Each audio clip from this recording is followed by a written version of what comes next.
Hello बच्चों, good morning. मैं श्रीमती सुमन राय, अध्यापिका श्री सत्य सेवा बालिका इंटर कॉलेज मालटारी आजमगढ़, आज आप लोगों को संस्कृत पढ़ाऊंगी। हेलो बच्चों, गुड आफ्टरनून।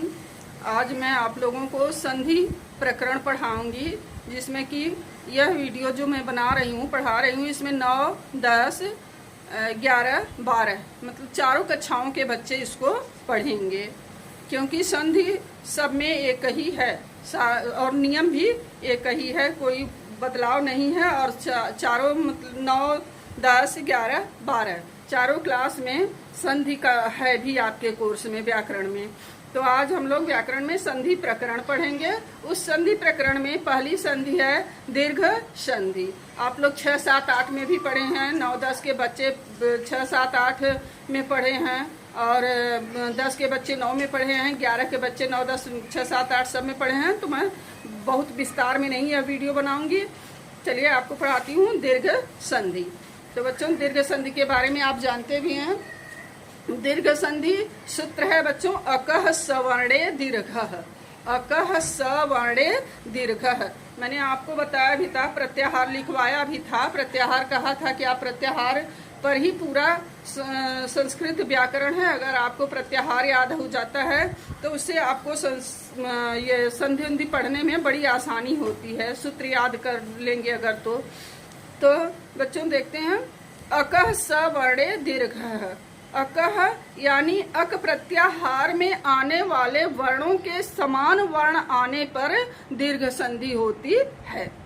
अक प्रत्याहार में आने वाले वर्णों के समान वर्ण आने पर दीर्घ संधि होती है। तो बच्चों, अक प्रत्याहार में कौन कौन से वर्ण आते हैं? अ, इ, उ, रि, लृ। अ, इ, उ, रि। तो अ पहला मतलब अ, यदि अ या आ के बाद पहला अक्षर है अक प्रत्याहार का अ, तो अ वाले का पहला नियम हम लेते हैं अ या आ के बाद। छोटा सा नियम हम बनाए हैं, यदि अ या आ के बाद अ या आ आए तो दोनों मिलकर के आ हो जाता है। ये छोटा सा नियम है। यदि किसी शब्द में अ या आ के बाद अ या आ आए तो आ हो जाता है। तो जैसे बच्चों है धर्मार्थी, धर्मार्थी। अब संधि विच्छेद हम करेंगे तो धर्म धन अर्थी, धर्म धन अर्थी। धर्म म से अ, यहाँ नियम निकालेंगे, म से अ, अर्थी से अ बराबर हो जाएगा आ, जोड़ देंगे हो जाएगा आ, तो बन जाएगा आ। तो फिर हम इसे जब एक जगह करेंगे तो हो जाएगा धर्मार्थी, धर्मार्थी। इसी तरह से दूसरा उदाहरण है विद्या धन अभ्यासः, विद्या धन अभ्यासः।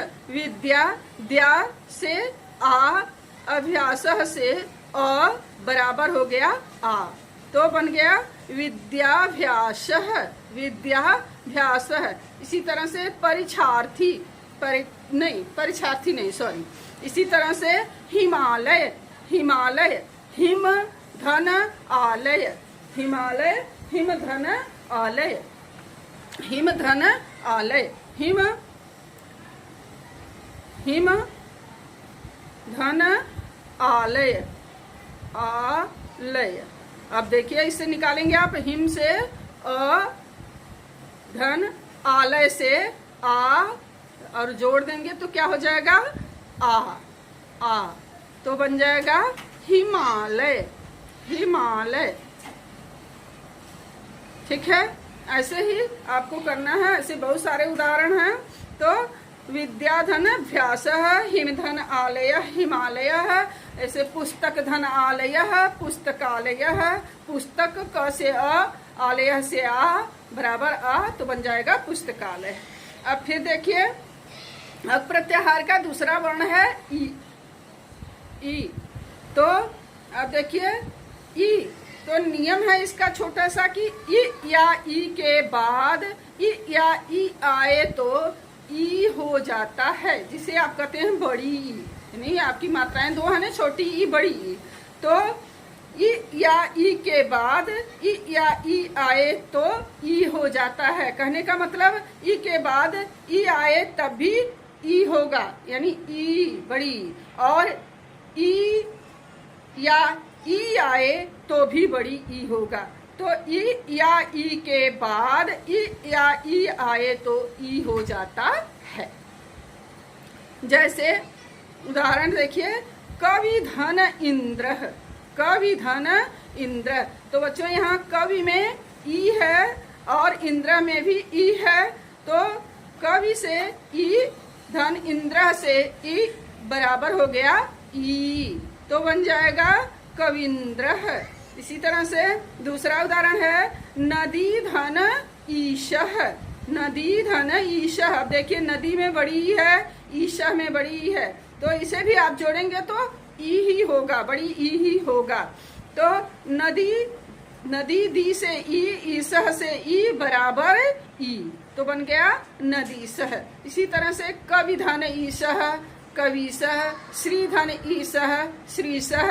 बहुत सारे उदाहरण हैं, आप सबके 10-10 कम से कम 10-10 उदाहरण करके अपना अभ्यास करेंगे।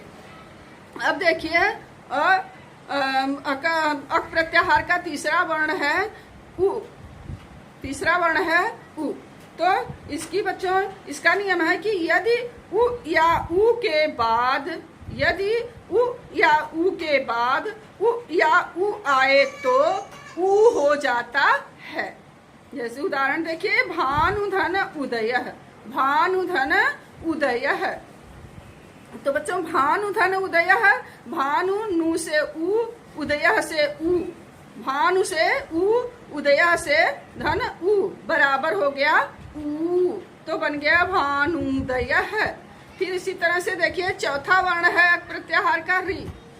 तो रि या रि के बाद रि या रि आए तो रि हो जाता है, रि या रि के बाद रि या रि आए तो रि हो जाता है। जैसे पितृधन ऋणम, पितृ त्रि से रि, ऋणम से रि बराबर रि, तो हो जाता है पितृणम।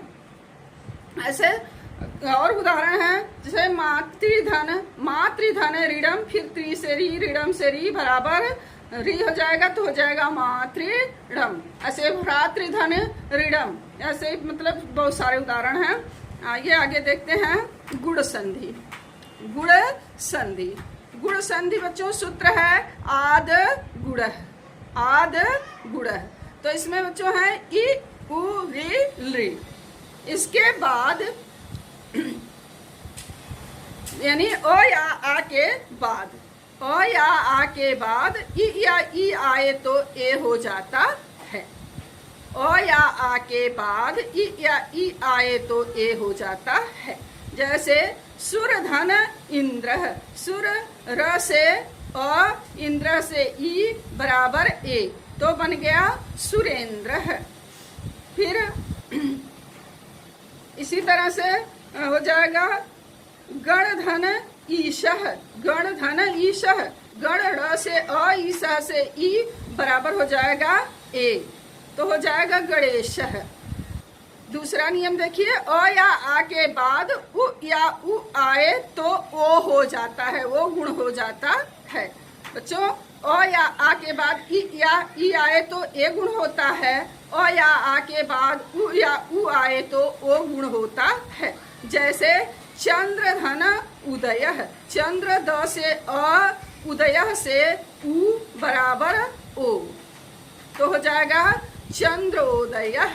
इसी तरह से सूर्य धन उदय, सूर्य य से अ, उदय से उ बराबर ओ, तो हो जाएगा चंद्रोदयः।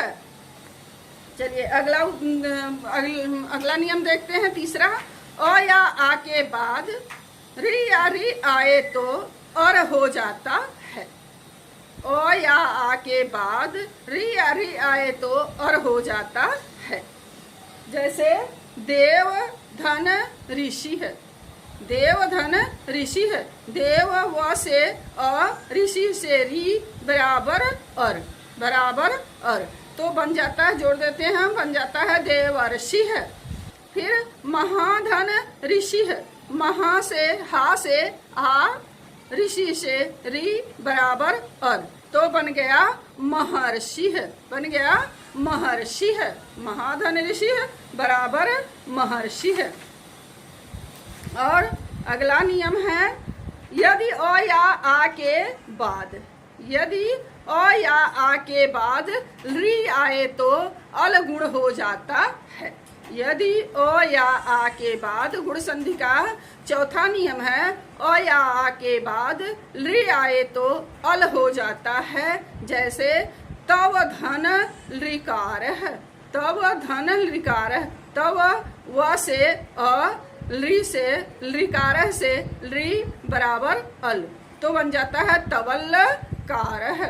फिर इसी तरह से दूसरा उदाहरण है, मम धन ऋकार है, मम धन ऋकार है, मम म से अ, ऋकार से री बराबर अल, बराबर अल, तो बन जाता है ममल कार है, बन जाता है ममल कार है। तो आप दो संधि यानी दीर्घ संधि और गुण संधि को बढ़िया से समझिए, वीडियो खोल करके पढ़िए, देखिए। न समझ में आए तो फिर हमें व्हाट्सएप पर या फ़ोन करके जैसे भी आपको सुविधा हो उस तरह से हमसे पूछिए। और कम से कम दोनों संधियों में 4-4 नियम हैं, तो 4-4 नियम के कम से कम 10-10 उदाहरण करके हमें व्हाट्सएप पर भेजिए।